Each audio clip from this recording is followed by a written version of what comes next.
Hello everyone, I'm Pallavi. I see myself as a very ordinary girl from the crowd who, like every middle class family of our country, is groomed to avoid entering in a conflict. Therefore, despite of all the unpleasant situations which I was noticing and juggling between countless ifs and buts, I resisted recording videos and posting it on social media. And I realized the more excuses I was finding not to speak, the more of a cartoon character I was becoming in my head.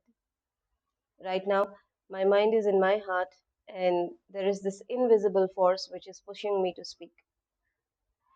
No one in our country has taken such a step, and I do not encourage any Indian to do so. I take complete responsibility of whatever I speak, and that nobody from my family, friends, relatives, students, or any educational institution which I have served should be blamed or questioned here. I address this video to the judiciary of our nation, Honorable Chief Justice, Honorable NSA Chief, and all those who have pledged to safeguard the dignity and sovereignty of our country. You all have supported the Beti Padhao, that is, Educate a Girl Child initiative, and trusting your words, I have mustered the courage to speak. So I have a humble request for all those who serve the Indian judiciary and a very simple question for all our judges. We all have witnessed what has happened in Nepal. And looking at the situation, this is the time to bridge the gap between the citizens and the law and order. But your legal language is too complex for a common man to comprehend.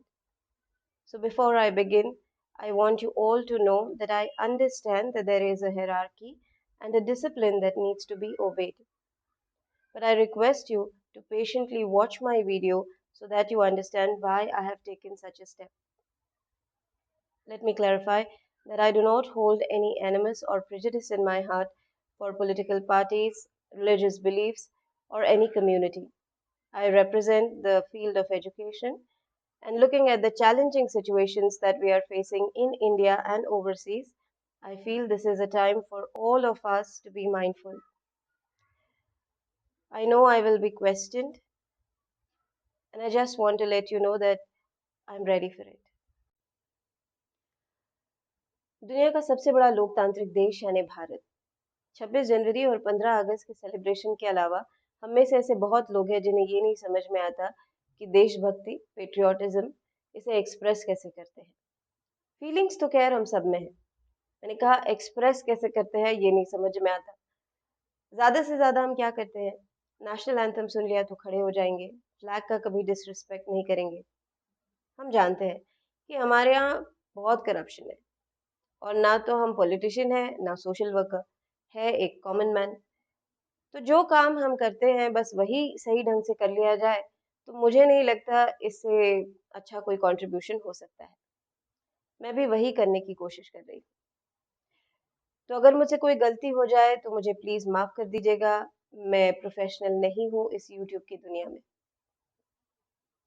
तो एक बार मुझे high court देखने का मौका मिला। दूर से ऐसा लग रहा था किसी पैलेस में एंटर कर रही हूँ। बेहतरीन आर्किटेक्चर।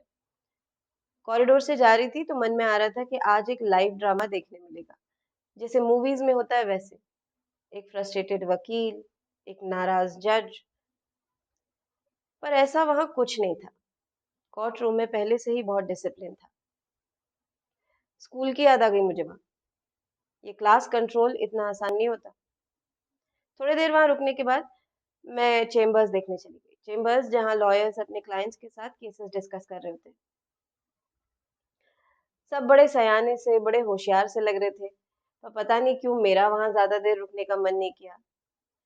मैं बाहर चली आई। माफ करना, मैं सिर्फ अपनी ऑनेस्ट फीलिंग्स बता रही।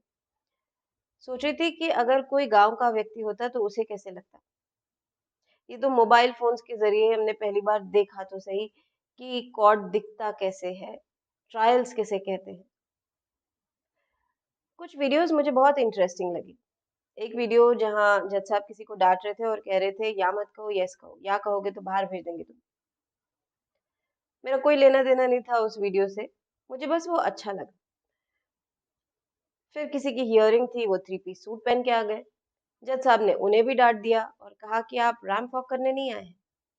बराबर है, जो डिसिप्लिन है, ड्रेस कोड है, उसे फॉलो तो करना पड़ेगा। लेकिन डर तो मैं तब गई जब मैंने दादी का केस देखा। दादी ने दादाजी का मर्डर कर दिया था, वो भी इलेक्ट्रिक शॉक देकर। पढ़ी लिखी दादी थी।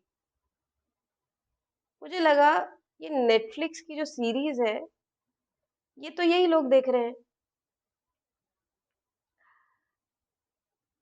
मैं पिछले कुछ समय से ना थोड़ा स्टडी कर रही थी और मैंने पाया कि ये जो सुप्रीम होते हैं ना, हेड, इनकी इच्छा होती है कि सबका भला हो, पर यहाँ सभी अपने अपने लिमिटेशन से बंधे हुए हैं। और बीच में कुछ लोग होते हैं, कुछ जिनका काम ही है कंफ्यूजन क्रिएट करना, सुप्रीम के बीच में और कॉमन मैन के बीच में। और फिर फ्रिक्शन पैदा हो जाता है, तनाव। एक बार तनाव पैदा हो गया तो बढ़ जाती है कम्युनिकेशन गैप। फिर वो एक दुनिया में नहीं रहते मेंटली, दुनिया अलग अलग हो जाती है उनकी। वो तो भला हो टेक्नोलॉजी का, हमने पहली बार देखा तो सही कि सुप्रीम कोर्ट दिखता कैसे है। मतलब 5 जजेस बैठते, कभी कभी 3। सुना था हमने, पढ़ा था कहीं, दिखता कैसे है ये हमें नहीं पता था, क्योंकि कभी जरूरत ही नहीं पड़ी। और मूवीज में तो हाई कोर्ट तक ही दिखाया था। पता है, हमारे यहाँ अलग अलग रिलीजन में खूब सारे डिस्कोर्सेज होते हैं, जैसे 7 दिन की कथा हो गई, 1 महीने का फास्टिंग, प्रेयर मीटिंग्स वगैरह वगैरह। जानते हो इन सबका अल्टीमेट पर्पस क्या है? संसार से डिटैचमेंट और सुप्रीम से अटैचमेंट। मैंने तो अब तक यही सुना है। मुझे ऐसा लगा कि अगर एक पूरा दिन कोई फैमिली कोर्ट में या सरकारी अस्पताल में बिता दे, तो ऐसे 10 डिस्कोर्सेज की क्लैरिटी उन्हें 2 दिन में आ सकती है। माफ करना, मैं सिर्फ थोड़ा सा सच कहने की कोशिश कर रही हूँ। आपको पता है, योर लॉर्डशिप, आपके जनरेशन में और हम मिलेनियल्स में एक बात कॉमन थी। हम सबको पता था कि ये जो कैमरा होता है, जिन्होंने मास कम्युनिकेशन की पढ़ाई की है, जर्नलिज्म की पढ़ाई की है, या अगर कोई आर्टिस्ट है, तो कैमरा जो है वो इन्हीं लोगों के लिए है। सॉर्टेड थे हम। लेकिन आज मोबाइल फोन सभी के पास है। अगर कोई टीम हो और रिकॉर्डिंग चल रही हो, ये सब कुछ हो रहा हो ना, तो ज्यादा फर्क नहीं पड़ता। लेकिन अगर किसी अकेले व्यक्ति को कह दिया जाए कि खुद की रिकॉर्डिंग करो, तब पता चलता है कितना मुश्किल है। क्योंकि पहली बात जो हमारे दिमाग में स्ट्राइक होती है वो ये है कि ये जो लाइफलेस गैजेट है, इससे हम कैसे बात करेंगे। थोड़ी देर के लिए ऐसा लगता है कोई मेंटल बीमारी तो नहीं हो गई हमें। लेकिन अच्छा है जो हो रहा है। मेरा थोड़ा प्रोनाउंसिएशन का प्रॉब्लम था, क्योंकि टीवी में और मूवीज में अब तक मैंने सुना था मिलॉर्ड मिलॉर्ड, पर जब एक्चुअल ट्रायल्स देखे तो करेक्ट प्रोनाउंसिएशन तो माय लॉर्ड है, योर लॉर्डशिप है।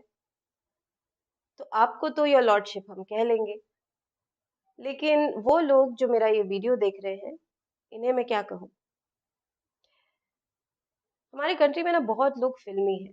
एक काम करती हूँ, अमर अकबर एंथनी कहती हूँ, क्योंकि मूवी भी बहुत अच्छी थी, गाने भी बहुत अच्छे थे, और वैसे भी पुराने गानों में ना स्पिरिट होता था। पता नहीं कैसे, पर कनेक्ट करके लगता था लोगों को। यस, ग्लोबल इमिग्रेंट्स के लिए कनाडा ने आज से 8 साल पहले अपने देश के दरवाजे खोल दिए थे, ये कहकर कि उनकी कंट्री की पॉपुलेशन कम हो रही है और जिस किसी में भी स्पेशल स्किल है वो चले आए। And since then, this term special skill, it became extremely popular amongst immigrants.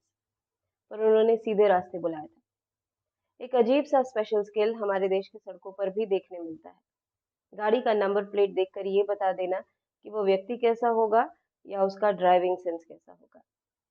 तो एक बार मैं ट्रैफिक जैम में फंस गई। आधुनिक सड़कों को एमएच की जनता के भरोसे छोड़ दिया गया था। मामा वहां थे नहीं। जब आधुनिक उपकरण है तो मामा का वहां क्या काम। हमारे यहाँ ट्रैफिक पुलिस को प्यार से मामा कहते हैं। मुझे नहीं पता ये परंपरा हमारे यहाँ किसने शुरू की, और पता नहीं क्यों आजकल लड़के भी एक दूसरे को मामा कहते हैं। तो देखते देखते वो छोटा ट्रैफिक जैम जो है ना, वो बड़ा ट्रैफिक जैम बन गया। सभी के आधुनिक रथ फंस गए थे। पेशेंस की कमी साफ नजर आ रही थी। कंटिन्यूअस हॉकिंग, ये यकीन कर पाना मुश्किल था कि हम ही ने दुनिया को योग सिखाया है। तो किसी ने MH13 से कहा, आप प्लीज साइड दे सकते हैं? MH13 ने पलट कर कहा, आपको पता है हमारे पास एयरपोर्ट है। उनसे कहा गया, पर इस वक्त हम ट्रैफिक जैम में। उसने कहा कि इससे हमें कोई फर्क नहीं पड़ता। आपको ये पता रहना चाहिए कि अब हमारे पास में एयरपोर्ट है। सभी को समझ में आ गया कि कई सालों तक अब MH13 को कुछ नहीं कहना है। MH12, इन्हें आज भी ऑक्सफोर्ड ऑफ ईस्ट कहा जाता है। तो किसी ने उनसे कह दिया, बाप रे, कितनी सारी गाड़ियां हो गई है ना, भैया जरा देखिए तो, आप एडजस्ट कर सकते हैं? गलती कर दी। MH12 ने तुरंत पलट कर कहा, साउथ में अन्ना कह सकते हैं, यूपी में भैया चलता है, तो हमारे यहाँ दादा कहने में तुम्हें प्रॉब्लम क्या है? अमर अकबर एंथनी, सोचो, बात तो सही है। पर MH12 वहां रुके नहीं और लॉर्डशिप, उनके दिल में बहुत गुबार भरा था। उन्होंने आगे मराठी में कहा, आता कळत आहे तुम्हा सगळ्यांना आम्हाला कसं वाटतं ते? शिक्षणाची आणि उद्योगाची संधी काय दिली, नको ते उद्योग करून ठेवले आमच्या इथे. आता अंकल स्क्रूज तुम्हाला अमेरिकेत चांगलाच धडा शिकवत आहे. आम्ही पण तेच म्हणत होतो, पण आमच्या शब्दाला कवडीची किंमत नव्हती. सब चुप हो गए, क्योंकि बात तो सही थी। जहाँ एजुकेशन और बिजनेस की अपॉर्चुनिटी मिले, वहाँ अननेसेसरी के टेंट्रम्स नहीं दिखाने चाहिए। और ये मॉडर्न लैंग्वेज के बीच में पता नहीं क्यों ये वर्नाक्युलर लैंग्वेज को, इनके रॉनेस को हमेशा निग्लेक्ट किया जाता है। MH31, ये जरा हटके होते हैं। शायद ही हिंदुस्तान में कोई ऐसा ट्रैफिक जैम हो जहां आपको MH31 ना नजर आए, क्योंकि कुछ लोगों के हिसाब से ये जहां है लाइन वहीं से शुरू होती है। 0 माइल्स है ना इनके पास, तो शायद ये एटीट्यूड वो यहाँ से इनहेरिट करते हैं। वैसे बुरे लोग नहीं होते, मुझे पता है। MH01, सेलिब्रिटी और ग्लैमर की दुनिया में रहते हैं। इनके हिसाब से ये जो स्मॉल टाउन के लोग होते हैं ना, इनको ढंग से ट्रैफिक जैम भी करना नहीं आता। इनके जैसा ट्रैफिक जैम करना चाहिए, क्योंकि ये स्मार्ट सिटी है। 5-6 घंटे का ट्रैफिक जैम, वो भी लेन में। दिल्ली, गुरुग्राम, बैंगलोर, देख लो अमर अकबर एंथनी। आज नहीं तो कल हम सभी को इतना ही स्मार्ट बनना है। उस ट्रैफिक जैम में एक एम्बुलेंस फंस गई थी, और एम्बुलेंस को फंसा देख एक लड़का अपनी गाड़ी से उतरा। उसने लोगों से कहा, आप थोड़ा एडजस्ट करिए, आप यहाँ से, आप यहाँ से। एक दो लोगों को उसकी बात समझ में आई। धीरे धीरे एक नेचुरल इंटेलिजेंस फ्लो होते दिख रहा था, और ट्रैफिक जैम क्लियर होने लगा। कुछ लोगों में कर्टसी थी, उस लड़के से कहा थैंक यू। फुटपाथ पे खड़े लोग ये सब देख रहे थे। इशारा करके उस लड़के से कहा, good job bro. Bro chill था या लॉर्डशिप? चिल। कुछ देर वहां रुकने के बाद वो वहां से चला गया। उस ग्रिडलॉक से कुछ सीखा कि एक भाषा में बात करने वाले लोग आपस में लड़ नहीं सकते। ये भ्रम मेरा टूट गया था। पता है जनजीज, ब्रो ने उस समय क्या किया? उसने जनरेट किया एक गुड कर्मा। इस टर्म को इंडिया में खूब ग्लोरीफाई किया गया है। तो उस ग्रिड लॉक से एक लेसन सीखने मिला कि आधुनिक उपकरणों के भरोसे सब कुछ नहीं छोड़ा जा सकता। हम इंसान जब तक पृथ्वी पे रहेंगे, गलतियां कर करके ही सीखेंगे। और अगर किसी सेक्टर में ट्रैफिक जैम हो गया, तो किसी बंदे को ही उठना पड़ेगा, क्योंकि मशीन आपके लिए उठ नहीं सकती।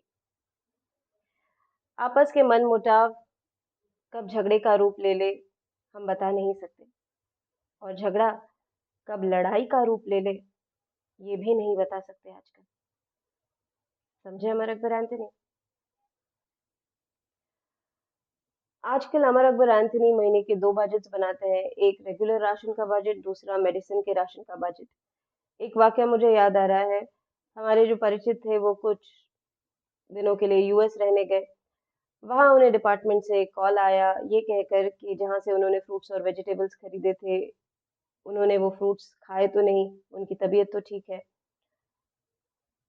क्योंकि वो फ्रूट्स जो है वो इंडिया से थे और उनमें कुछ ऐसे पेस्टिसाइड्स थे जो यूएस में अलाउड नहीं है।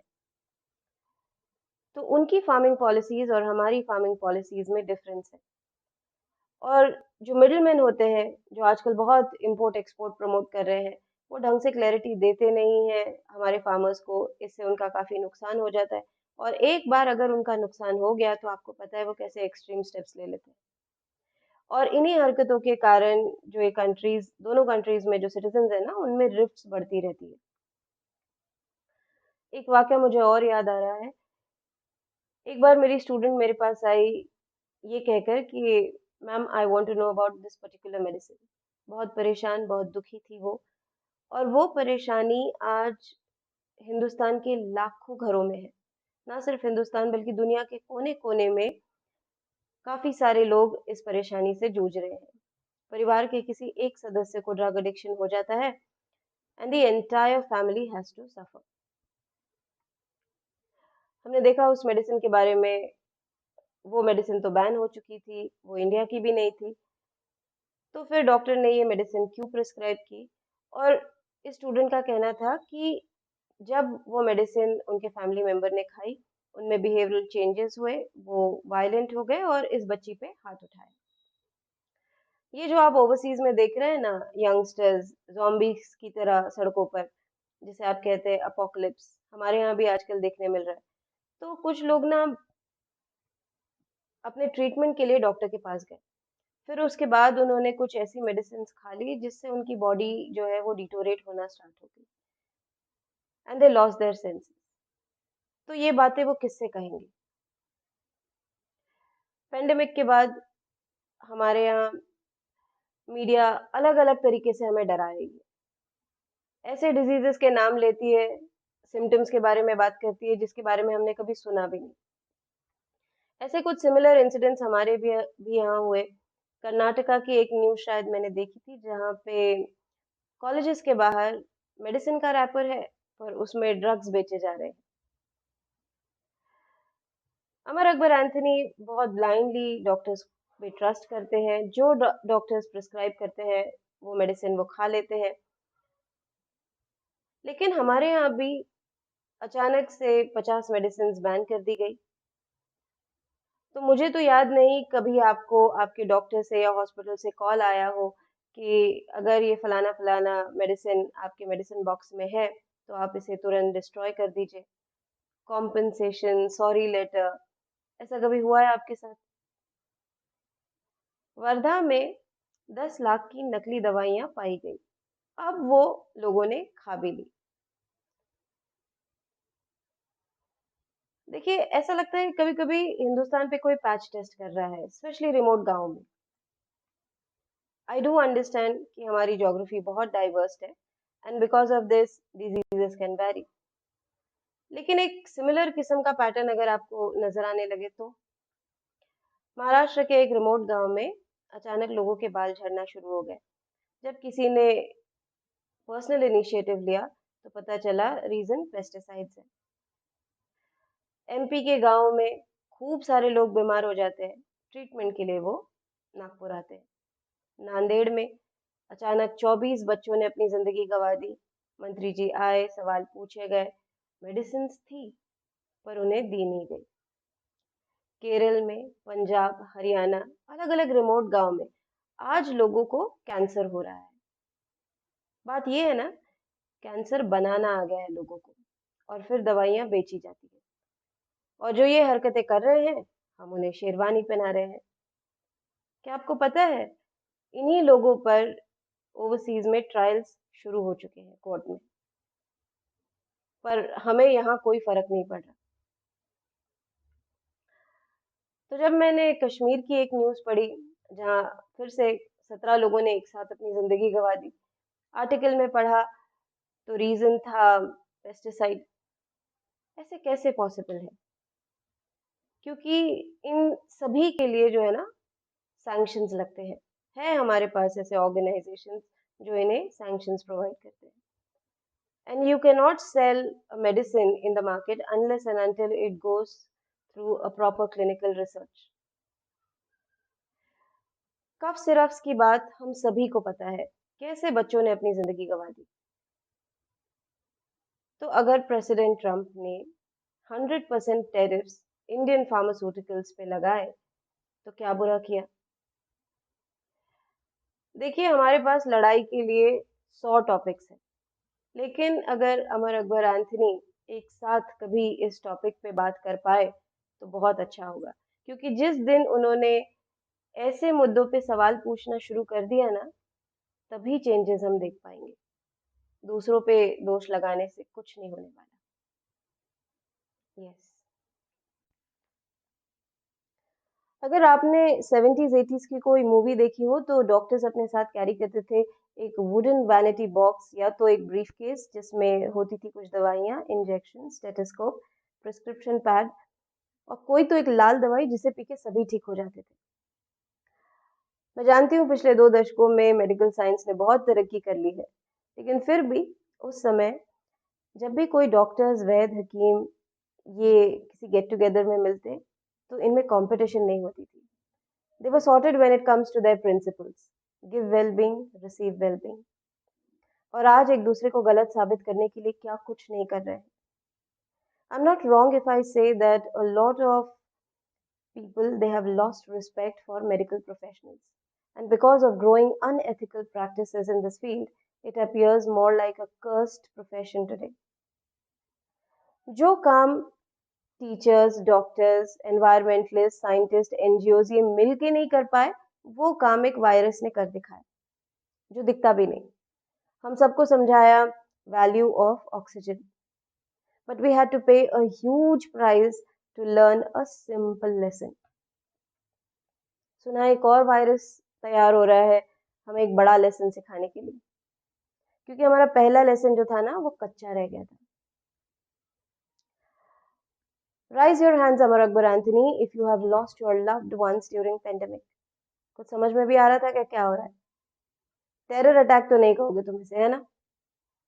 Madness. A lot of doctors they stopped practicing. Many were silenced because they spoke the truth. Yet, despite all odds, few doctors mustered the courage from Europe and they questioned the authenticity of these vaccines because they studied the side effects. And hats off to all these doctors as well as the courts because they allowed these doctors to speak. And this is what power of education really looks like. America had a stain when it comes to few pharmaceutical companies who were involved in unethical practices. The world knows about it. सभी को पता है ये जो pharma companies होती है ना, ये गवर्नमेंट को पैसा कमा के देती है. But there are certain policies which work both for the company as well as for the patients. There are rules which cannot be violated. But today, pharma companies are ruling the entire medical fraternity like mafias. और Amar Akbar Anthony के दिलो दिमाग में दिन ब दिन इस field से रिलेटेड जहर जो है, नफरत, ये बढ़ती ही जा रही है, क्योंकि कुछ केसेस है ही वैसे, योर लॉर्डशिप। पर इनकी नाराजगी जो है ना वो निकल आती है पब्लिक प्रॉपर्टी पे, जिससे बहुत नुकसान हो जाता है. There is a certain kind of decorum which needs to be maintained in hospitals. और मेडिकल एड का इम्पोर्टेंस हमें तब पता चलता है जब हम कोई burn ward, government hospital, disaster या वॉर जोन देखते हैं. उसके पहले नहीं समझ में आता, कितनी भी पढ़ाई कर ले समझ में नहीं आता. मैं लकी रही, मुझे कुछ सही डॉक्टर से इंस्पिरेशन मिली और कुछ सिंसियर डॉक्टर्स को पढ़ाने का मौका. तब पता चला चैलेंजेस कितने हैं. एक तो पढ़ाई बहुत है, तो जो कुछ ये इंटरनली झेल रहे हैं ना, ये कभी भी आम लोगों को पता नहीं चलेगा। It takes a lot to build a reputation overseas, and it is a matter of pride for all of us when the healthcare professionals from our country they are appreciated and honored overseas. But suddenly there was a massive backlash. बहुत सारे scams हो रहे थे. I simply wanted to know why excessive brain drain is happening, especially in this field. So I visited a government hospital. मुझे तो पता चल गया ये सब क्यों हो रहा है. बहुत सफोकेशन है. पैथोलॉजी लैब में मैं गई, कर्टन की डोरी उठा के मेरे आर्म्स पे बांध दी गई। मैंने पूछा doctor where is the belt? Intern थी, कह रही थी कि ma'am what are you expecting, this is a government hospital. उनकी गलती नहीं है। और आप कहोगे तो क्या फर्क पड़ता है, काम तो बन रहा था ना। लेकिन जो इस प्रोफेशन में है उन सबको समझ में आ रहा है कि मैं कहाँ से अपनी बात शुरू कर रही हूँ, क्योंकि उसी हॉस्पिटल में लाखों की मशीनरी भी है। तो इंटरनल बायसनेस और चैलेंजेस आम लोगों को समझ में नहीं आएंगे। और जब तक हम अपने किसी लड़के या लड़की को देख नहीं लेते ना कि वो क्या झेल रहे हैं, हमें भी नहीं समझ में आता। कल्चरल बाइंडिंग और सिविक सेंस बहुत मैटर करता है। और ध्यान से सुनिए ये बात, यही वजह है कि लोगों को और अथॉरिटीज को ये एक्सेसिव इंटर स्टेट इंटरफियरेंस जो है वो पसंद नहीं आता। मैं एक बार ट्रेन से ट्रैवल कर रही थी, सभी लोग अपने मोबाइल फोन्स में लगे हुए थे। उतने में हैप्पी और उसकी फैमिली आई। हैप्पी एक 6-7 साल का बच्चा, उसके साथ थी उनकी दादी जो एक गांव की लेडी लग रही थी, मदर एक सिंपल होम मेकर, फादर जो बहुत परेशान थे, उनके माथे पे लकीरें साफ दिख रही थी। वो इतने परेशान थे कि उन्होंने टिकट बुकिंग में गलतियां कर दी और फिर टीसी के साथ में उनकी बहस हो रही थी। फिर पता चला कि ये जो परिवार है वो सेंट्रल इंडिया से एक पूरे महीने के लिए सदर्न इंडिया के किसी शहर में था, क्योंकि वहां हैप्पी का इलाज हो रहा था। फरिश्ते होते हैं, इस पर मुझे यकीन आ गया, क्योंकि हैप्पी की आंखें और स्माइल थी ही वैसी। और उसकी हालत देखकर सभी ने अपने मोबाइल फोन्स को छोड़ एक दूसरे से बात करना शुरू कर दिया। और पता चला हैप्पी का जो हार्ट था ना वो सैड था। अगर डॉक्टर सही रहे ना तो शहर की हेल्थ सही रहती है। लेकिन आज कोई मानने को ही तैयार नहीं है कि डॉक्टर्स भी बीमार हो सकते हैं। मैं फिजिकल हेल्थ की बात नहीं कर रही हूँ, मेंटल हेल्थ की बात कर रही हूँ। क्या आज से पहले आपने इस मेडिकल फील्ड में इतने सारे सुसाइड रेट्स या इतनी बिहेवियरल प्रॉब्लम्स देखी क्या? कोई तो वजह होगी ना। देखिए, जैसे एक डॉक्टर की जिम्मेदारी होती है ना समाज के लिए, वैसे ही एक समाज की भी जिम्मेदारी होती है डॉक्टर्स के लिए। तो पता करना चाहिए कि ये इंटर्न्स इंटरनली क्या फील कर रहे हैं, क्या चैलेंजेस ये झेल रहे हैं। और मुझे नहीं लगता कोई भी पेरेंट ये चाहता हो कि उनका बच्चा एक सही एजुकेशन ले और उसके बाद एक क्रिमिनल बन जाए। क्या लगता है आपको अमर अकबर एंथनी, मैं सही कह रही हूँ या गलत? I realized internal migration is more scary and wicked in our country. Your Lordship, गांव के लोगों को शहर में इकट्ठा करना, इसे पॉपुलेशन एक्सप्लोजन तो नहीं कहा जा सकता। ये भी मुझे एक किस्म का डिल्यूलू ही लगा। यस, नॉर्मल लिविंग क्या होती है वो हिमालय के गांव में रहकर समझा। स्थानीय लोग यहाँ भले ही बहुत ज्यादा पढ़े लिखे ना भी हो, तब भी इन सभी में एक नेचुरल इंटेलिजेंस होती है जो शहर के लोगों में कम देखने मिलती है। ये जानते हैं कि पहाड़ों में अननेसेसरी के साउंड्स या डिस्टरबेंस नहीं होने चाहिए, स्पेशली ये डिस्को साउंड्स, और अगर है तो तुरंत बंद कर देने चाहिए, क्योंकि है इनके पास इनके लोकल इंस्ट्रूमेंट्स, ट्राइबल फेस्टिवल्स, और ये सब कुछ प्रकृति को ध्यान में रखकर ही सेलिब्रेट किए जाते हैं। केदारनाथ के इंसिडेंट्स के बाद, जगह जगह लैंडस्लाइड्स के बाद, यहाँ के स्थानीय लोग, देहरादून, रुड़की, हिमाचल, उत्तराखंड, यहाँ तक कि कश्मीर भी, यहाँ के लोग यंगस्टर स्पेशली, ये खूब सारे अवेयरनेस कैंपेन्स करते हैं और कहते हैं कि देखिए हमारे यहाँ एनवायरनमेंट से रिलेटेड लॉज वायलेट हो रहे हैं हमारे कंसेंट के बिना। आपके लिए शायद ये जगह फन होगी, लेकिन हम सभी के लिए जिंदगी है। जब कुछ एक्सट्रीम हो जाता है ना, एक्सट्रीम, तब हम सब हाय तौबा करने लगते हैं। 2 दिन इंस्टाग्राम की स्टोरी और हम सभी भूल जाते हैं। कितना आयरॉनिकल स्टेटमेंट है ना। कि देवभूमि के लोगों की आवाज सुप्रीम तक नहीं पहुंच पा रही।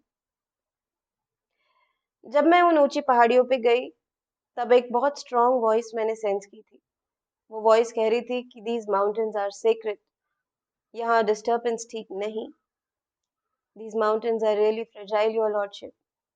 वैसे भी आर्मी की एक्टिविटीज यहाँ होती रहती है, तो जो कुछ हो रहा है एक कंट्रोल्ड फॉर्म में हो तो बेहतर है, और स्थानीय लोगों का भी यही मानना है। हमने ना मूवीज के जरिए पहाड़ों को ओवर रोमांटिसाइज करके रखा है। रियल लाइफ में चैलेंजेस है। ज्यादातर लोग यहाँ फार्मिंग करते हैं, organic farming.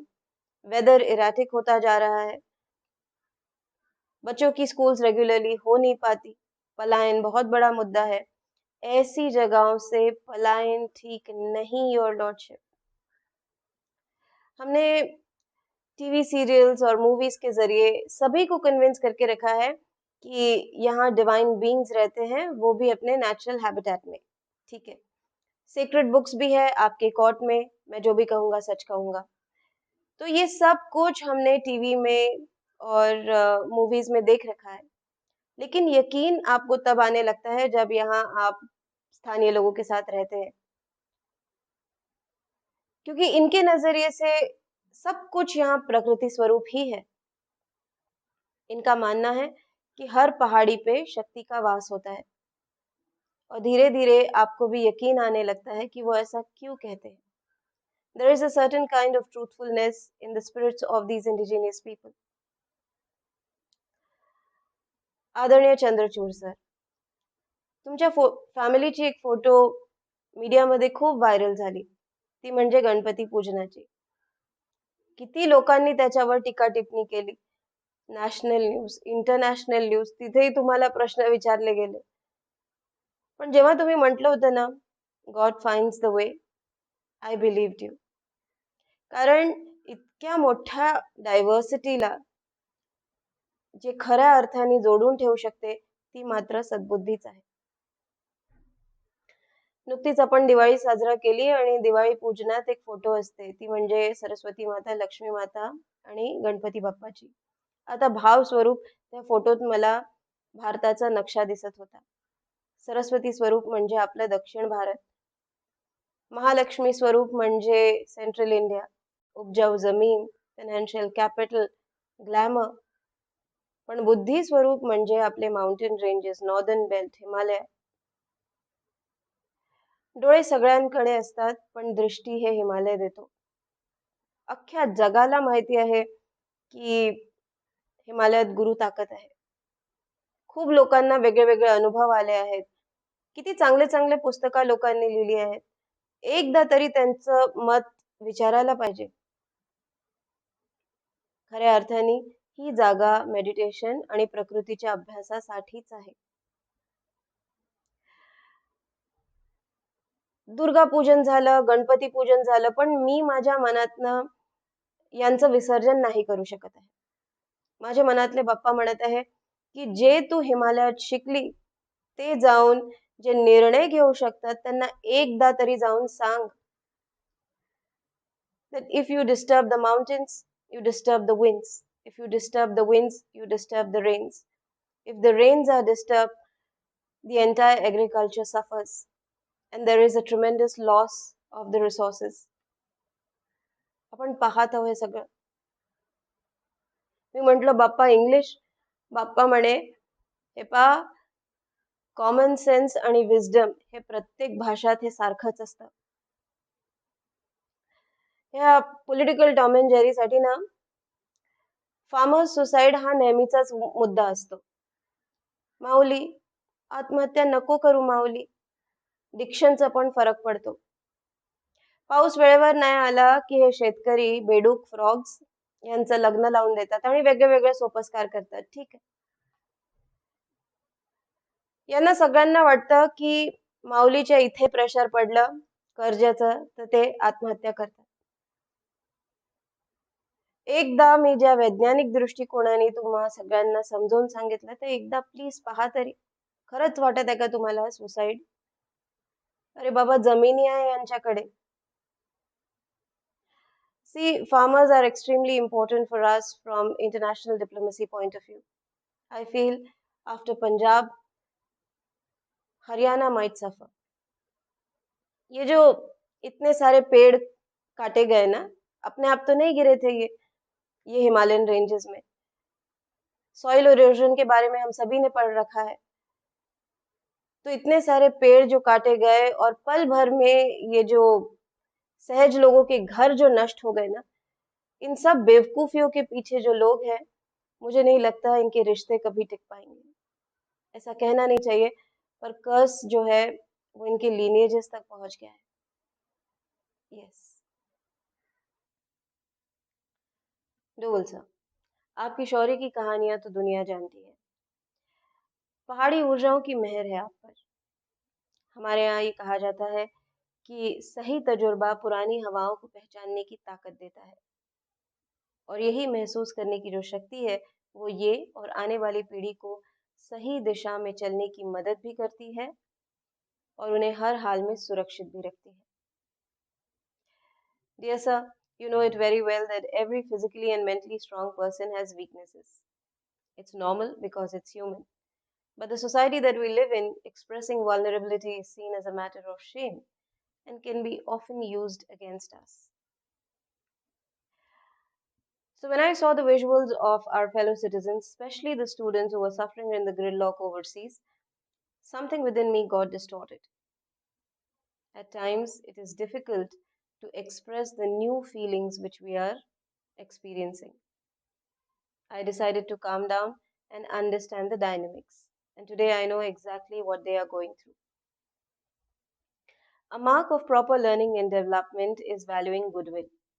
It is this virtue of goodwill which adds meaning to our relations and the institutions which we serve. So, how do we define a state where we see that the people are alive? But one of the major emotional dimension in them appears dead. Sounds confusing, isn't it? So, I have two requests for you. Please consider them. First, help us understand step by step how these youngsters from small towns they get trapped in the nexus of fake call centers and IT jobs. Secondly, I wonder how dots connect, but there was a time when I got a chance to get a sneak peek in how civil aviation functions.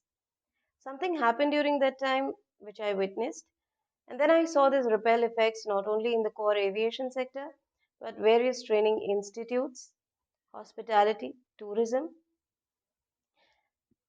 and all these sectors are interconnected in one dynamics. This dynamics contributes a lot to our GDP, and all these sectors are biggest job providers in our country, especially for youngsters. So, with such diversity, it cannot be taken lightly. Running a flying school is not a joke. Students are fascinated, and a lot of them who take admissions in these courses, they come from small towns and villages. In recent years, a lot of students were cheated, and the money was in lakhs. Therefore, transparency in all these departments is utmost important. After the Ahmedabad plane crash, we all cannot forget the visuals of Dr. Anil and other MBBS students. So I was reading few articles. I would like to specify which. Hindustan Times, date July 17, 2025. Contributor Hindustan Times News Desk. NDTV News, contributor Tanushka Datta, date July 24, 2025. Reuters, contributor Alison Lampert and Aditya Kalra, date August 8, 2025. BBC News, contributor Nikita Yadav, date August 21st, 2025. But the article which had a very strong impression on my mind was from Hindustan Times contributor Neha L.M. Tripathi, date September 17, 2025. So I know a very sober family where the words of my landlady are still haunting me. She said that अगर मेरे दो बेटे होते तो एक Indian air force को ज़रूर देती। पर क्योंकि इकलौता लड़का है, वो पायलट बनेगा सिविल एविएशन में क्योंकि वो सेफ है। So this is what our parents think. I feel justice in this particular case is a distant dream, and maybe in this coming year it can get more complicated. Political Tom and Jerry continues, but when hundreds of people die, especially the VIPs, it's you and your department who are questioned. Moreover, the conviction and the prophecies of the astrologers on social media these days, especially on travel and tourism department or the weathers, it scares the heck out of people. I feel all those who are working in these sectors, especially the aviation sector, they are binded by manuals. And the obligations which are mentioned in these manuals, they can get frustrating at times. I have seen them. Right now, I am not binded. I represent a common passenger. I humbly request you to kindly grant me a discreet place to speak. I wish to speak on this topic.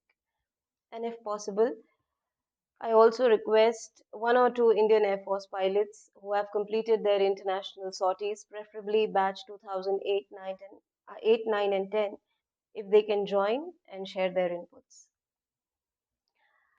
ICAO has very clearly stated its aims and objectives. However, looking at the kind of frequent accidents in the aviation sector and the loss of humans, I feel transparency will make the departments and the government and the governance strong and not weak. In fact, it will ensure the safety of the future passengers. Sir, I feel there has to be a reason why Ganpati Bappa is also called as Vignaharta.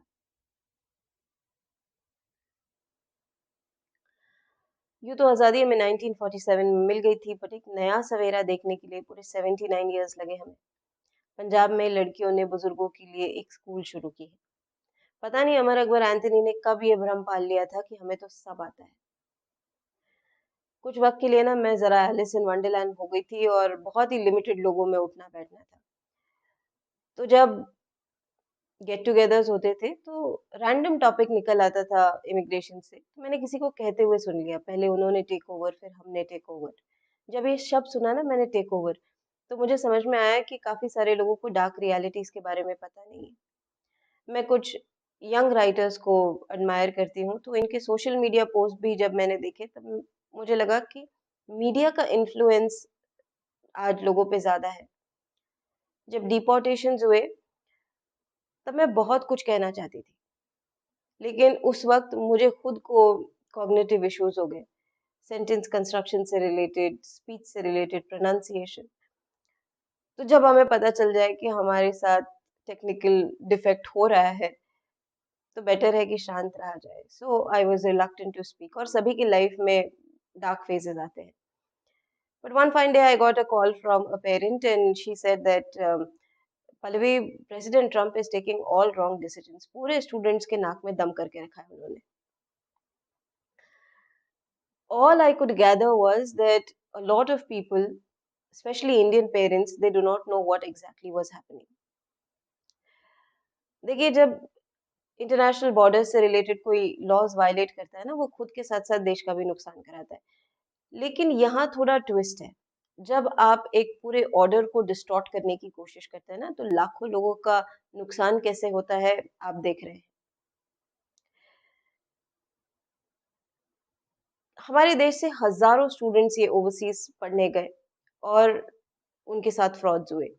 University से related, fake university से related frauds थे। Jobs नहीं मिल रही थी उनको, isolation में चले गए, ड्रग एडिक्शन हो गया। उनके साथ जो मैक्सिमम चीटिंग हुई वो हमारे ही देश के लोगों ने की, और इंटरनली ही लोगों ने अपने ही कम्युनिटी के लोगों को चीट किया था। तो वहां की अथॉरिटीज आई आई थी और मदद भी करने की कोशिश की, but by that time situation got worst.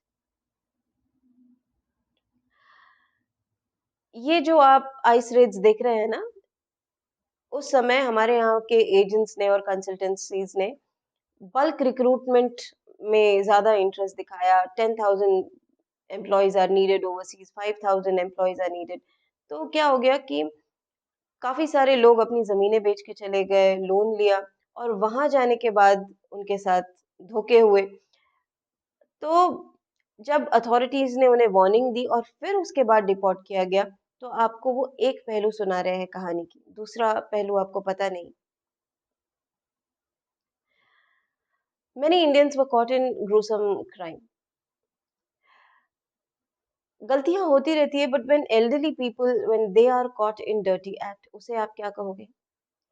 Many doctors were involved in filthy scams. Property से रिलेटेड, गोल्ड से रिलेटेड यहाँ स्कैम्स हो रहे थे। IT companies, everything looks very glossy on the surface. But when they started cheating people from not only our country but other nationalities as well. So cyber crime was shooting. Doctors and nurses, they have to follow a set protocol. तो उनसे related, medical field से related consultancies हर जगह दिखाई दे रही थी।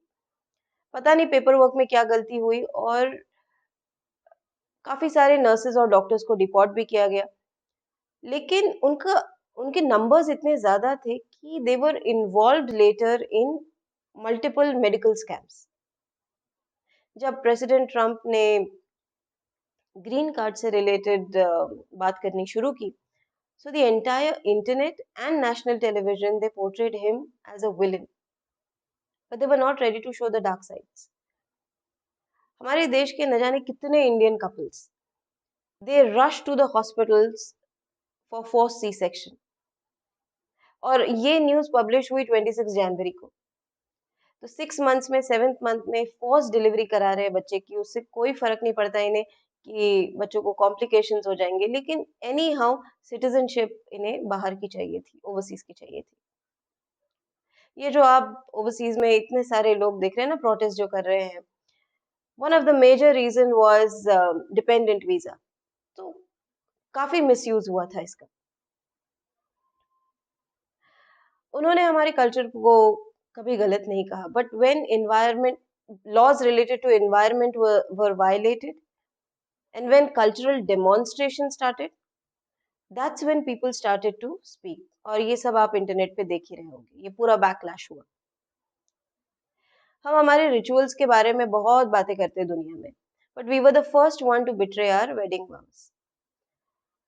हम हमारी country में पेरेंट्स को भगवान का रूप मानते हैं, बट जब यही पेरेंट्स अपने बच्चों को इंटरनेशनल बॉर्डर्स पे अबैंडन करते, 150 से 200 बच्चे, ज्यादा पर कम नहीं, माइनर्स थे, उनके साथ कुछ गलत हो जाता या उन्हें गलत एक्टिविटीज में इन्वॉल्व किया जाता, तो उनसे उसे कोई फर्क नहीं पड़ रहा था। तो ये तो एक चेहरा है हमारे देश का। हमारी red media, and especially few YouTubers, they generate heat, they do not shed light।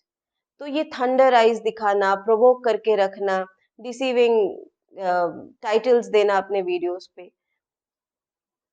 देखिए जो ये प्राइम मिनिस्टर और प्रेसिडेंट जैसी अथॉरिटीज होती है ना, ये भी इंसान होते हैं, इनसे भी गलतियां होती है, लेकिन इनके पास पूरी टीम है कवर अप करने के लिए इनकी गलतियां। लेकिन ये जो बाकी लोग हैं, इनकी गलतियों के कारण जो ये इनोसेंट स्टूडेंट्स ने सफर किया है, इसकी रिकवरी इम्पॉसिबल है। ये बात हमें एक्सेप्ट करनी ही चाहिए। दूसरों पर हमेशा ब्लेम करने से कुछ नहीं होने वाला। जिस दिन ये हो गया, उसी दिन हम कह सकेंगे कि हम वाकई में डेवलपमेंट की तरफ आगे बढ़ रहे हैं।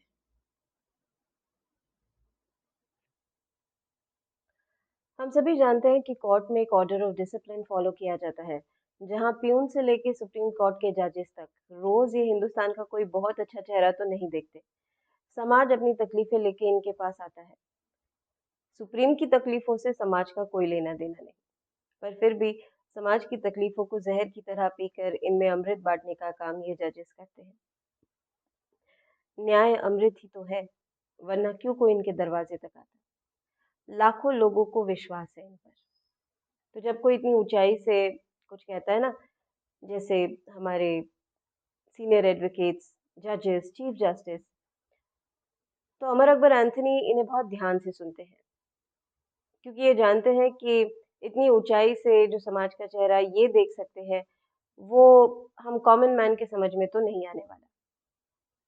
तो जब जस्टिस खन्ना सर ने कहा मेडिटेशन इज द वे, और उसके बाद हमारे सभी ऑनरेबल चीफ जस्टिस ने एक ही बात कही कि मेडिटेशन इज द वे, तो हम सभी ने कहा यस। लेकिन कुछ मेडिटेशंस होते हैं ना, कुछ वो डिसीविंग भी हो सकते हैं। ये एक सोशल टैबू है, और पता नहीं हम इस टॉपिक पे कभी हेल्दी तरीके से बात कर पाएंगे भी या नहीं। वरना ये कैसे पॉसिबल है कि हिमालय में, जहाँ हमने सारी दुनिया को बता के रखा है कि हमने जो योग सीखा, जो ध्यान सीखा, वो सब हिमालय से सीखा, हमारी देवभूमि से सीखा, और वहीं आज इतने सारे डिजास्टर्स हो रहे हैं, इतने सारे लैंडस्लाइड्स हो रहे हैं, सिर्फ वही नहीं, हमारे पूरे कंट्री में, दुनिया में, और हम सवाल भी नहीं पूछ पा रहे। क्या ग्राफिक्स हमें इतना डिसीव कर सकते हैं? See, I am not a scholar, और हो सकता है कि मैं जो बात कहूँ वो आपको थोड़ी बहुत बुरी भी लगे, लेकिन इस वक्त कहना जरूरी है। जब पिछले साल इसी महीने पहलगाम में जब अटैक हुआ, 26 इनोसेंट लोगों को टारगेट किया गया, उन्होंने अपनी जिंदगी गंवा दी। एक भी अगर इंसान अपनी जिंदगी गंवाता तो बहुत बुरा होता, लेकिन उस समय ना हम लोग सब एक आवाज बन गए थे, एकजुट हो गए थे। क्या आपको पता है, पिछले कुछ सालों से 600 से भी ज्यादा स्टूडेंट्स हमारे देश के ओवरसीज में इन्होंने अपनी जिंदगी गंवा दी। हाँ, उसमें कुछ मेडिकल केसेस भी है, but you know what, thousands of them they are missing because they were misled, students and immigrants. अब फिगर्स ज्यादा हो सकते हैं, कम नहीं। जब अमर अकबर एंथनी सुबह का अखबार खोलते हैं ना, तो वो देखते हैं कि कोर्ट ने जो उद्योगपति है उनके लोन्स माफ कर दिए। फिगर्स इतने माइंड बॉगलिंग होते हैं कि हम प्रोसेस भी नहीं कर पाते। तो अमर अकबर एंथनी बहुत ट्रस्ट के साथ में अपने मेहनत का पैसा बैंक्स में डिपॉजिट करते हैं। यही अमाउंट लोन के रूप में ये कैपिटलिस्ट इस्तेमाल करते हैं। तो ये जो आजकल सुपरफिशियल ग्लैमरस चेहरे हम देख रहे हैं, स्पेशली ये जेनजीज और मेट्रोपॉलिटन सिटीज में रहने वाले लोगों के लिए है, तो इस सुपरफिशियल चेहरे के पीछे एक डिल्यूलू भी है। पिछले कुछ वक्त में हमने ये भी देखा कि आईआरएस के कई सारे एम्प्लॉयज ने या तो वीआर ले लिया या रिजाइन कर दिया, और इन सबके बीच में ये इमिग्रेशन में। तो जब मैं इससे रिलेटेड कुछ न्यूज़ देख रही थी ना, तब मेरे मन में कुछ सवाल आए। पहली बात, ये स्टूडेंट से रिलेटेड जो डेटा है, ये लीक कैसे हुआ? कैसे पता चला कि इनके पेरेंट्स क्या करते हैं? दूसरी बात, अपनी पूरी जिम्मेदारी और अपने तजुर्बे के साथ कह रही हूँ, ये जो मिडिल क्लास फैमिली के स्टूडेंट्स होते हैं ना, इनसे अगर अपने पेरेंट्स के मेहनत के कमाई का 30,000, 40,000, ये अमाउंट भी अगर कहीं मिसप्लेस हो गया या नुकसान हो गया, तो ये एक अजीब से गिल्ट ट्रिप में आ जाते हैं, या सेल्फ सैबोटाजिंग स्टेट में चले जाते हैं। और जब इनके बिहेवियर में या पढ़ाई पे कुछ असर दिखने लगता है, और अगर तब उनसे पूछा जाए, बोलो बेटा, is there something that is eating you, कहो कुछ तो कहो, तुम्हारी टीचर जो है ना, वो भी इक्वली बेवकूफ थी, यहाँ कोई परफेक्ट नहीं है, कहो। योर लॉर्डशिप, जब तक ये सेफ फील नहीं करते ना, तब तक ये कुछ नहीं कहते। ये सभी स्टूडेंट्स ने ये लोन अपने पेरेंट्स की प्रॉपर्टी पे और अपने फार्म लैंड्स पे लिया था, तो ना ये कुछ कहेंगे, ना ये वापस आएंगे, ऊट-पटांग हरकतें करते रहेंगे, लेकिन सच्चाई कभी कह नहीं सकेंगे। और आप सभी इन बच्चों को कैसे कन्विंस करेंगे, इन स्टूडेंट्स को स्पेशली, कि बेटा, बैंक्स को अफेक्ट करने के लिए आपका इस्तेमाल नहीं किया गया था। आप सभी कहते हैं ना, बेटी पढ़ाओ, तो वो किसकी बिटिया है कनाडा में जो कार का विंडशील्ड पोंछ के कह रही है, मुझे 20 पाउंड दो मेरा survival allowance? Your Lordship, Suchir Balaji was a sincere student. He wanted to convey a very important message for all of us.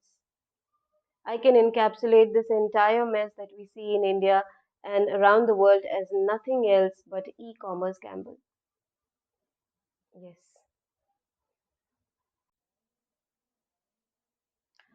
We have spread the word across the world that we are largest manufacturers of doctors and engineers today. And most of them they like working overseas. But there is a catch. Many developed countries are now saying that they do not need our doctors and engineers anymore. We have seen the visuals of mass deportation and layoffs. Scary, isn't it? If I'm not wrong, this mental conditioning of the students, it started right from the middle school and high school. Within the bracket, there are many reasons, perhaps few wicked as well. But the question does arise, is this mass production really serving the well being of our professionals? If yes, then why is there a rise in suicide rates, especially in the corporates? मेरे मन में ना पिछले कुछ समय से थोड़ा confusion था। मुझे नहीं पता ऐसा सिमिलर कंफ्यूजन आपके मन में भी है या नहीं। हमारे यहाँ पॉलिटिकल टॉम एंड जेरी चलती रहती है। इस बार ड्रामा थोड़ा ज़्यादा है। तो रूलिंग पार्टी के लोग कहते हैं कि हमने कॉन्स्टिट्यूशन का कभी डिसरिस्पेक्ट नहीं किया। In fact there are leaders who are often seen praising the constitution, opposition leaders. ये तस्वीरें खींची जाती है, भारत भ्रमण करते हैं, हाथ में कॉन्स्टिट्यूशन होता है और ये कहते हैं कि हमारा कॉन्स्टिट्यूशन जो है वो खतरे में है। काफ़ी सारे लोग इन्हें सपोर्ट भी करते हैं। हमारे सारे मंत्री, इन सभी को कॉन्स्टिट्यूशन के बारे में पता होता है। इन्हें ओथ लेनी पड़ती है ना। और हमारे जर्नलिस्ट जब भी ये पब्लिक को एड्रेस करते हैं तो ये कहते हैं हमारे लिए कॉन्स्टिट्यूशन बेहद ज़रूरी है। अगर कुछ हो गया तो सबसे पहले जो चीज़ अफेक्ट होगी वो होगी हमारी फ्रीडम ऑफ स्पीच। इंटेलेक्चुअल्स ये कहते हैं इतनी बड़ी डाइवर्सिटी को अगर कोई एक सूत्र में बांध के रख सकता है तो वो है कॉन्स्टिट्यूशन। तो इसका मतलब है इन सभी को कॉन्स्टिट्यूशन के बारे में पता है और इन सभी के मिलियंस ऑफ फॉलोअर्स भी हैं। अब बात करते हैं हमारे सोनम वांगचुक सर के बारे में। He is an educational reformer. People not only from India but around the world they admire him for the contribution he has made in the field of science, technology and environment. And the world is watching today how we treat our teachers. तो ये न जाने कब से, कभी fasting करके, कभी पदयात्रा करके, जहाँ भी लोगों को एड्रेस करते हैं, बस एक बात कहते हैं, वो भी बहुत पोलाइटली कि प्लीज़ हमें 6 शेड्यूल दे दीजिए। किस लिए? हमारे पहाड़ों के लिए, हिमालय के लिए, देवभूमि के लिए, हमारे लोगों के लिए, हमारे कल्चर के लिए। और ये 6 शेड्यूल हमारे कॉन्स्टिट्यूशन का हिस्सा है। बात करते हैं हमारे जुडिशरी की। ये सभी ब्लैक कोट पहनने वाले जो प्रोफेशनल्स हैं, ये कहते हैं कि हमारे लिए कॉन्स्टिट्यूशन के ऊपर कुछ है ही नहीं। In a way they all are guardians of law and order and constitution. तो इतना सारा प्रोटेस्ट जब होता है किसी चीज के बारे में, इतनी कॉन्फ्लिक्ट्स जब होती है, तो ये तो समझ ही नहीं आ रहा कि ये क्यों हो रहा है। और आप सब कह रहे हैं कि जेनजी प्रॉब्लम है। No, Gen Z is not the problem. क्योंकि पढ़ने में और समझने में जमीन आसमान का फर्क होता है। पढ़ लिया तो बन जाओगे चतुर और अगर समझ गए तो बनोगे रैंचो। और एक बार अगर कोई कॉन्सेप्ट समझ गए तो कॉन्फ्लिक्ट्स खत्म। मैंने सोचा चलो मैं ही पढ़ के देखती हूँ। किताब कौन पढ़ते बैठेगा? प्रियम्बल देखा, पहली लाइन पढ़ी और आप सभी की तरफ देखा और जो कुछ हमारे शहरों में चल रहा है वो देखा। सच मानिए मेरे खुद के दिमाग में मीम स्टार्ट हो गई, वो गमछा ही खुल गया वाली। क्या करेंगे? हर जगह नज़ारा एक जैसा था। इतनी प्लान्ड सिटी में इतनी absurd रेंज कैसे हो सकती है? एक रिक्वेस्ट है आप सभी से, जब कोई अपनी बात कहे ना तो इनका मजाक मत उड़ाइए, इनका मीम मत बनाइए। आप सभी लीगल डिपार्टमेंट के लोगों से एक छोटी सी रिक्वेस्ट और है। अब ये चॉइस है, हो सके तो प्लीज 6 शेड्यूल पढ़ के बताइए। जो चीज मांग रहे हैं पता तो चले वो है क्या। थोड़ा बहुत एक्सप्लेन करके बता दीजिए सिंपल लैंग्वेज में। क्योंकि ये जो गांव है ना हमारे, ये हिमालय के आसपास के छोटे छोटे गांव कस्बे, यहाँ कई सारे लोग एजुकेटेड नहीं हैं और क्या पता इनके गांव में कोई रैंचो है भी या नहीं। पता तो चले मरने से पहले कोई इनके लिए लिख के क्या गया है। मुझे ना एक मूवी का सीन याद आ रहा है। वहाँ हीरो कहता है कि वो कैजुअल्टी में कोई मरता हुआ रहा तो फॉर्म भरना ज़रूरी है क्या? सब बहुत हँसे थे उस सीन पर मैं आई विटनेस हूँ और मेरे साथ न जाने कितने लोग, जिनमें फौजी भी शामिल हैं। और अगर आपने टीवी में ये विजुअल्स देखे हैं, तो आपको भी पता है मैं क्या कह रही हूँ।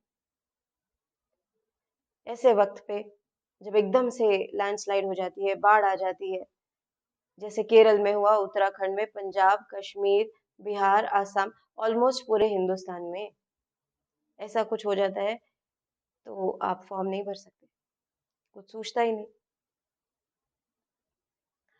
और अब अमर अकबर एंथोनी को लगने लगा है कि ये कोई नेचुरल कैलामिटी नहीं है और इसी कारण सुप्रीम में और अमर अकबर एंथोनी में फ्रिक्शन बढ़ता ही जा रहा है। ये गैप को कम करने के लिए कुछ ना कुछ करना ही चाहिए, वरना सब खत्म होने के बाद जब न्याय मिले ना, तो उसे न्याय नहीं कहते। ये आप ही ने तो कहा है lordship. President Trump's decision related to mass deportation and tariffs has moved the world. Many say that he's the chosen one. I feel the same. Yes. क्या लगता है अमर अकबर एंथनी? कैसे पहचानोगे किसी चोजन वन को? क्या उनके सर पे कोई हैलो होगा जिसे देख के आप पहचान लोगे? नहीं भाई, ऐसा कुछ नहीं होने वाला। मैंने ऐसा इसीलिए कहा क्योंकि उन्होंने हमें एक बहुत क्लियर मैसेज दिया है कि देखिए, आप हमारे प्रोग्रेसिव कंट्रीज में आ तो सकते हैं, यहाँ एडवांस पढ़ाई कर सकते हैं, खुद को डेवलप कर सकते हैं, लेकिन अगर आपने गलतियाँ की, कैसी गलतियाँ? स्मगलिंग, हवाला, फ्रॉड्स, जो वाकई आज हो रहे हैं, ये सब अगर आपने किया तो ये देश आपका नहीं है। Clear? We all have witnessed that there has been excessive brain drain from our country. A lot of people, they left the citizenship and they moved to the foreign lands.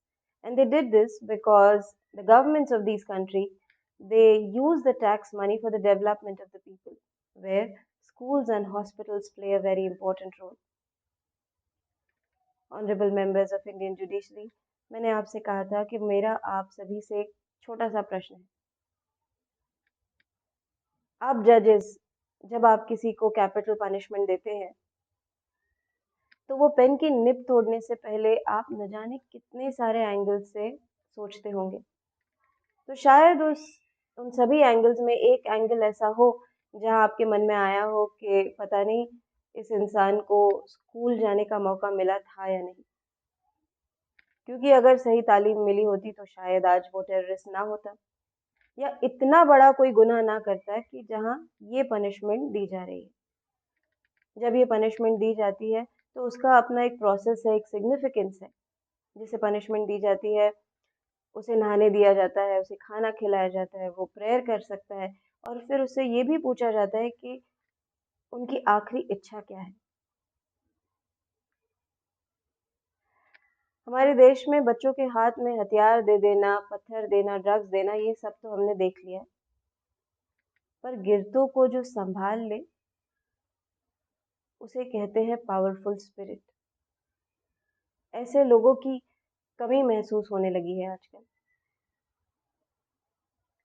आपके साथ-साथ सभी ने देखा कि हमारे यहाँ पे स्टूडेंट से रिलेटेड सुसाइड रेट्स जो है वो बढ़ते जा रहे हैं।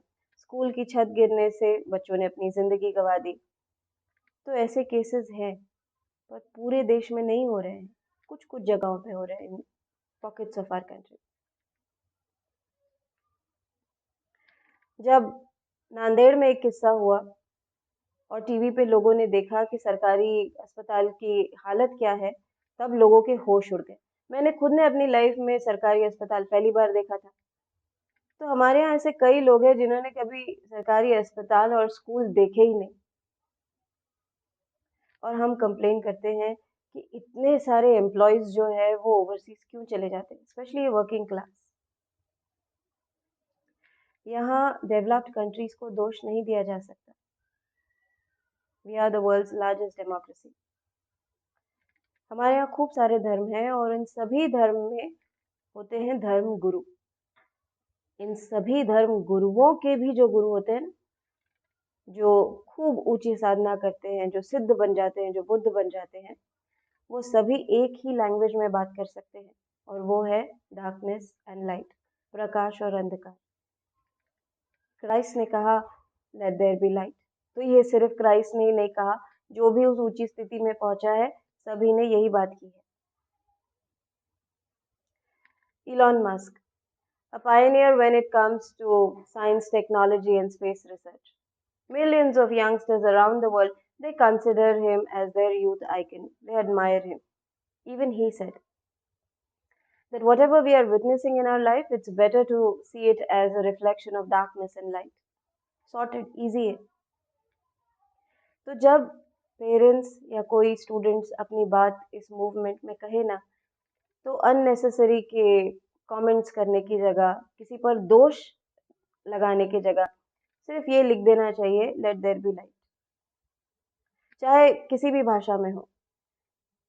I saw that we have around 1369 languages or so in our country which are spoken in our country. देखना तो चाहिए जो इन पुरानी सेक्रेड बुक्स में बातें लिखी है वो आज काम करती है भी या नहीं। मुझे लगता है काम करेगी। शायद नेचुरल इंटेलिजेंस फ्लो हो और कुछ डिपार्टमेंट्स में असर जरूर देखने मिलेगा, वरना ये जो जेंजी है उन्हें कन्विंस करना बहुत मुश्किल है योर लॉर्डशिप। पता चला किसी दिन आपको ही क्वेश्चन करना शुरू कर दिया, क्योंकि ये सारे सेक्रेट बुक्स जो है वो आपकी कस्टडी में ही तो है।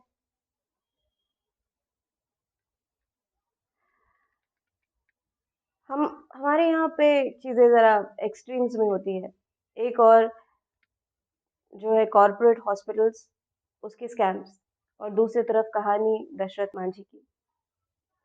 ऐसा लगता है कि दशरथ मांझी की कहानी हर हॉस्पिटल में कहीं ना कहीं लगा देनी चाहिए। उन्होंने एक पूरा का पूरा पहाड़ चीर के निकाल दिया था।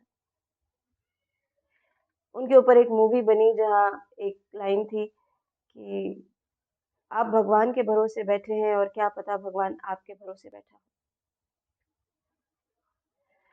तो ये पूरा प्रोसेस जो था ओवरसीज एजुकेशन और करियर्स का, पिछले कुछ सालों में खूब सारे बच्चों ने अपनी जिंदगी गंवा दी, हजारों स्टूडेंट्स दे आर मिसिंग। ऐसा नहीं होना चाहिए था योर लॉर्डशिप। मेरा आपसे जो सवाल था वो ये है, आप सभी जजेस से, आपको क्या लगता है इन बच्चों की, इन स्टूडेंट्स की आखिरी विश क्या होगी? बस यही सवाल था, छोटा सा। पुरानी दिल्ली के चांदनी चौक की गलियों से अगर आप कभी गुजरे तो वहां आपको बिजली की पेचीदा सी तारें नजर आएंगी। अपने आप में एक आर्ट है वो। मुझे भी सब कुछ वैसा ही नजर आ रहा था।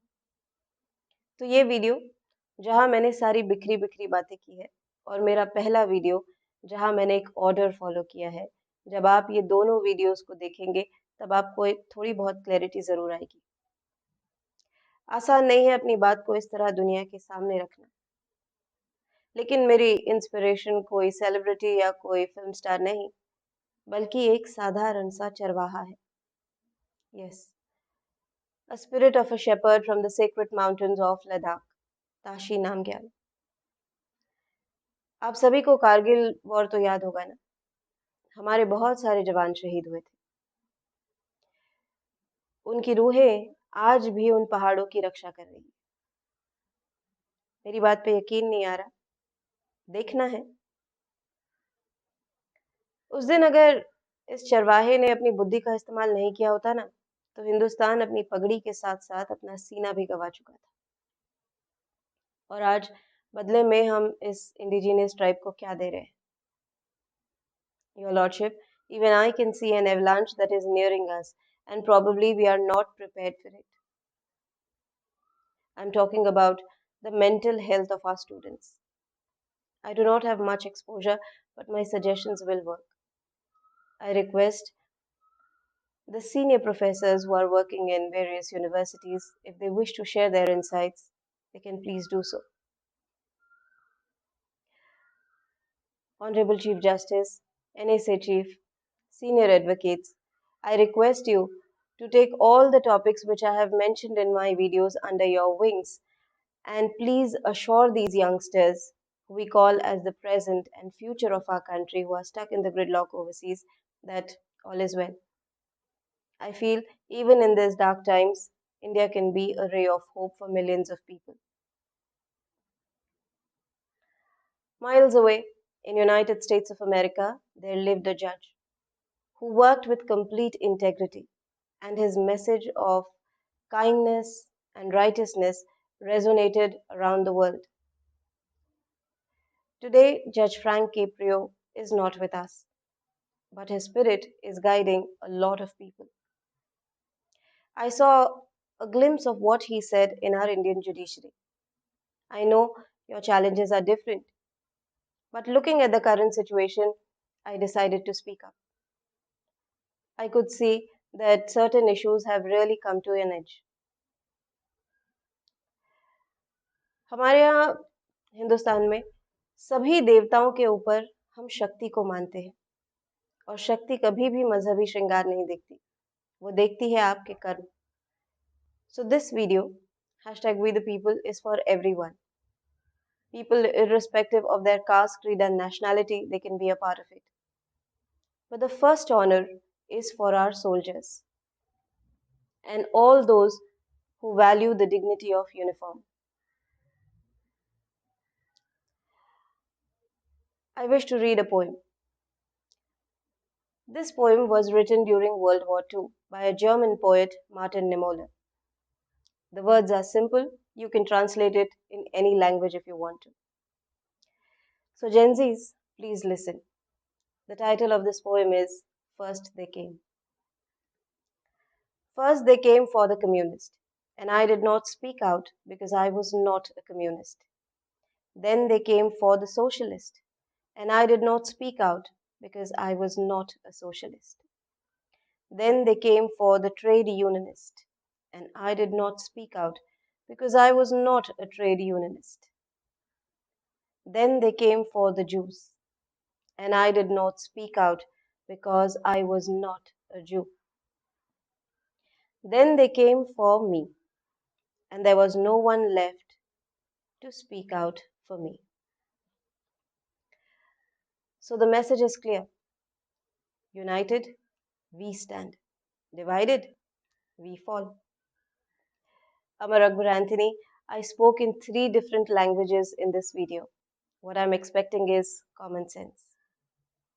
हिमालय की शक्ति आप सभी को सही निर्णय लेने में मदद करे. Thank you and Jai Hind.